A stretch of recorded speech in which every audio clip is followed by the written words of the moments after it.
En train de battre son enfant. On fait le tour du monde la semaine dernière. Ils en ont choqué plusieurs. Eh bien, Madeleine Morgan Toogood a plaidé non coupable et son cas n'est peut-être pas aussi unique qu'on le pense. Avant de voir ces images, la femme de 25 ans dit ne pas avoir réalisé l'ampleur de la force qu'elle a utilisée pour frapper sa fillette, Martha, 4 ans. Madeleine Morgan Toogood ne peut pas vraiment expliquer ce qui l'a fait perdre patience à ce point. Elle avait connu une mauvaise journée. L'enfant se serait amusé avec des jouets à l'intérieur d'un magasin.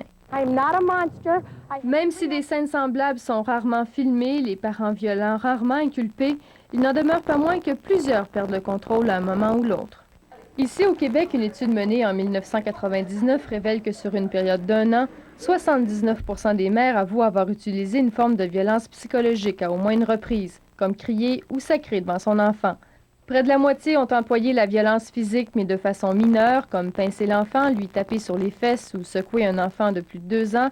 Et 7 % ont battu leur enfant sévèrement. C'est un enfant sur 15 frappé à coups de poing, coups de pied ou avec un objet.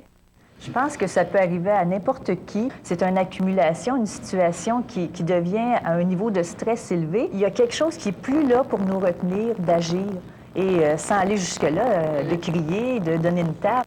La ligne parent est là, comme le dit la publicité, pour éviter de poigner les nerfs après son enfant.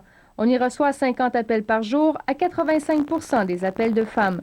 Les adolescents soulèvent le plus de questions, suivis par les enfants de moins de 5 ans. Plusieurs parents ne savent plus quoi faire, d'autres sont épuisés. Il y a des façons de discipliner et il faut se demander si ce geste-là apprend quelque chose à l'enfant ou s'il me sert à moi à me défouler. C'est souvent ça la marge où on peut glisser facilement parce que le trop-plein est devenu insoutenable. Madeleine Gorman Toogood a plaidé non coupable aux accusations qui pèsent contre elle. Elle admet cependant avoir frappé sa fille, mais soutient qu'elle n'est pas violente. La petite a été confiée à une famille d'accueil. Sa mère demande maintenant aux parents de ne pas faire comme elle. Marie-Christine Saint-Pierre, TVA, Québec. En Arabie saoudite, les médecins ont procédé avec succès à la séparation de frères siamois originaires de la Malaisie. Une équipe médicale de 12 chirurgiens et spécialistes ont participé à l'opération qui a duré 23 heures. Les deux garçons, âgés de 4 ans, étaient unis par la poitrine et l'abdomen. C'est le prince saoudien qui a offert à leurs parents de les faire séparer à Riyad après avoir vu un appel à l'aide lancé pour eux à la télévision britannique. Le poulet Excel d'Or. Le général de Ramallah, ça fait 4 jours qu'il l'est.